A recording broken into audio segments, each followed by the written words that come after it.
ಲಂಚ ಪಡೆದು ಉಗ್ರ ನಾಸೀರ್ಗೆ ಐಷಾರಾಮಿ ಸವಲತ್ತು ಸಿಗ್ತಾ ಇರೋ ಕುರಿತಾಗಿ ಏಷ್ಯಾನೆಟ್ ಸುವರ್ಣ ನ್ಯೂಸ್ ವಿಸ್ತೃತವಾದಂತಹ ವರದಿಯನ್ನ ಪ್ರಸಾರ ಮಾಡಿದೆ. ಈ ವರದಿಯ ಬಳಿಕ ಕಾರಾಗೃಹ ಇಲಾಖೆ ಕೂಡ ಈಗ ಎಚ್ಚೆತ್ತುಕೊಂಡಿದೆ. ಲಂಚ ಪಡೆದು ಉಗ್ರ ನಾಸೀರ್ಗೆ ಐಷಾರಾಮಿ ಸವಲತ್ತು. ಏಷ್ಯಾನೆಟ್ ಸುವರ್ಣ ನ್ಯೂಸ್ ವರದಿಯ ಬಳಿಕ ಎಚ್ಚೆತ್ತ ಕಾರಾಗೃಹ ಇಲಾಖೆ.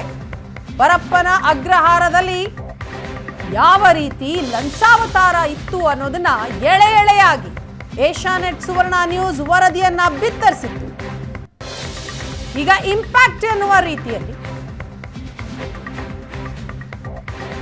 ಸುವರ್ಣ ನ್ಯೂಸ್ ಸುದ್ದಿಯ ಬಳಿಕ ತನಿಖೆಗೆ ಇಲಾಖೆ ಸೂಚನೆಯನ್ನ ಕೊಟ್ಟಿದೆ. ಪರಪ್ಪನ ಅಗ್ರಹಾರ ಜೈಲಿಗೆ ಎಡಿಜಿಪಿ ಮಾಲಿನಿ ಕೃಷ್ಣಮೂರ್ತಿ ಭೇಟಿ.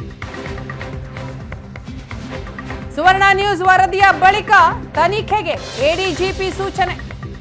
ಸಿಸಿಬಿ ಜಂಟಿ ಪೊಲೀಸ್ ಆಯುಕ್ತರ ನೇತೃತ್ವದಲ್ಲಿ ತನಿಖೆ.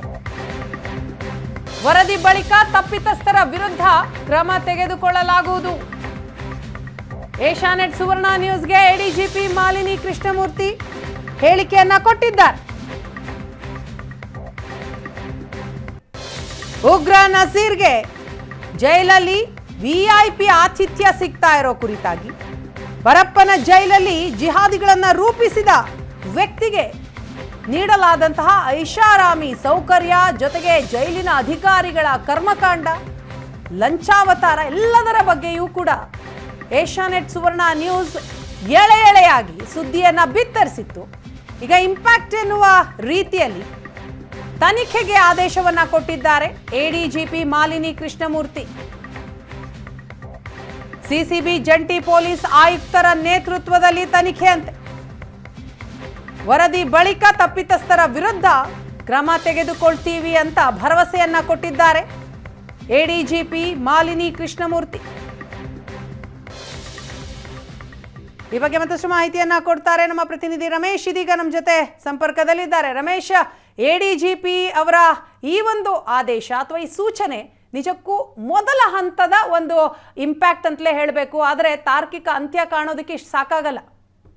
ಖಂಡಿತ ವೀಣಾ, ಅಂದ್ರೆ ಪರಪ್ಪನಗರದ ಜೈಲಿನಲ್ಲಿ ಪ್ರಮುಖವಾಗಿ ಒಂದು ಉಗ್ರರಿಗೆ ಅಲ್ಲಿ ಪ್ರಚೋದನೆ ನೀಡಲಾಗ್ತಾ ಇರುವಂತದ್ದು, ಮತ್ತೆ ಈ ಹಿಂದಿನ ಟೆರರಿಸ್ಟ್ ಕೇಸ್ಗಳಲ್ಲಿ ಹೋದಂತ ಉಗ್ರರಿಗೆ ಅಲ್ಲಿ ರಾಜಾತಿಥ್ಯವನ್ನು ಕೊಡ್ಲಾಗ್ತಾ ಇದೆ, ಅವ್ರಿಗೆ ವಿಐಪಿ ಸೆಲ್ ಅನ್ನ ಕೊಡ್ಲಾಗ್ತಿದೆ, ಅವರ ಬಳಿ ಹಣಕ್ಕೆ ಲಂಚವನ್ನ ಪಡ್ಕೊಳ್ತಾ ಇರುವಂತದ್ದು. ಇದೆಲ್ಲವೂ ಕೂಡ ಪ್ರಮುಖವಾಗಿರುವಂತದ್ದು. ಮತ್ತೆ ಕೇವಲ ಉಗ್ರರು ಮಾತ್ರ ಅಲ್ಲ, ಇಡೀ ಜೈಲಿನಲ್ಲಿ ಒಂದ್ ರೀತಿ ಲಂಚಾವತಾರ ತಾಂಡವಾಡ್ತಾ ಇದೆ. ಅಧಿಕಾರಿಗಳು ಹಣಕ್ಕಾಗಿ ಅಪಾಪಿಸಿ ಎಲ್ಲಾ ರೀತಿಯಾದ ಅಕ್ರಮವನ್ನ ಮಾಡ್ಲಿಕ್ಕೆ ಸಿದ್ಧವಾಗಿದ್ರೆ ಅದು ಯಾವ ರೀತಿ ಯಾವ್ಯಾವ್ದಕ್ಕೆ ಎಷ್ಟೆಷ್ಟು ರೇಟ್ ಫಿಕ್ಸ್ ಆಗಿದೆ ಅನ್ನೋದನ್ನ ಏಷ್ಯಾನೆಟ್ ಸುವರ್ಣ ನ್ಯೂಸ್ ವಿವರವಾಗಿ ವರದಿಯನ್ನ ಮಾಡಿತ್ತು. ಆ ವರದಿ ಬಳಿಕ ಏನು ಕಾರಾಗೃಹ ಇಲಾಖೆ ಕೂಡ ಎಚ್ಚೆತ್ತುಕೊಂಡಿದೆ. ಅಂದ್ರೆ ನಾವು ಅವ್ರನ್ನ ಸಂಪರ್ಕ ಮಾಡ್ಲಿಕ್ಕೆ ಸಾಕಷ್ಟು ಪ್ರಯತ್ನವನ್ನ ಮಾಡಿದ್ವಿ. ಅದರ ನಂತರ ಇವತ್ತು ದೂರವಾಣಿ ಮೂಲಕ ನಮ್ಮನ್ನ ಸಂಪರ್ಕ ಮಾಡಿದಂತ ಎಡಿಜಿಪಿ ಮಾಲಿನಿ ಕೃಷ್ಣಮೂರ್ತಿ ಅವರು ಹೇಳಿದ್ದಂತೆ, ಮಾಧ್ಯಮಗಳಲ್ಲಿ ಅಥವಾ ಸುವರ್ಣ ನ್ಯೂಸ್ ಅಲ್ಲಿ ಬರುವಂತಹ ವಿಚಾರಕ್ಕೆ ಸಂಬಂಧಪಟ್ಟಂತೆ ನಾವು ಗಮನಿಸಿದ್ದೇವೆ. ಆ ನಿಟ್ಟಿನಲ್ಲಿ ಅದು ಸತ್ಯ ಸುಳ್ಳು ಅಂತ ನಾವು ಈಗಲೇ ಯಾವುದೇ ರೀತಿಯಾದಂತಹ ನಿರ್ಧಾರಕ್ಕೆ ಬರ್ಲಿಕ್ಕೆ ಸಾಧ್ಯ ಇಲ್ಲ. ಹಾಗಾಗಿ ಜೈಲಿನಲ್ಲಿ ನಡೆಯುವಂತಹ ಅಕ್ರಮಗಳಿಗೆ ಮತ್ತೆ ಜೈಲಿನ ಮೇಲೆ ಶಿಸ್ತನ್ನ ಕಾಪಾಡುವ ನಿಟ್ಟಿನಲ್ಲಿ ಒಂದು ಕಮಿಟಿ ಇದೆ. ಆ ಕಮಿಟಿ ಬೆಂಗಳೂರು ನಗರ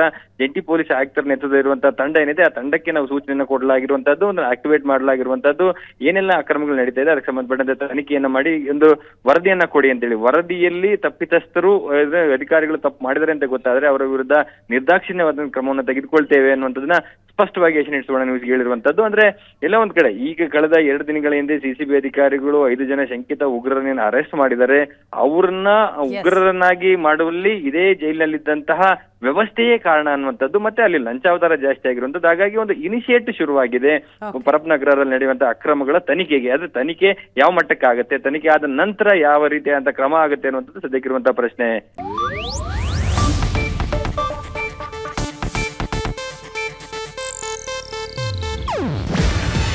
ಇದು ಏಷ್ಯಾನೆಟ್ ನ್ಯೂಸ್ ನೆಟ್ವರ್ಕ್ ಪ್ರಸ್ತುತಿ. ನೀವು ನೋಡ್ತಿದ್ದೀರಾ ಏಷ್ಯಾನೆಟ್ ಸುವರ್ಣ ನ್ಯೂಸ್.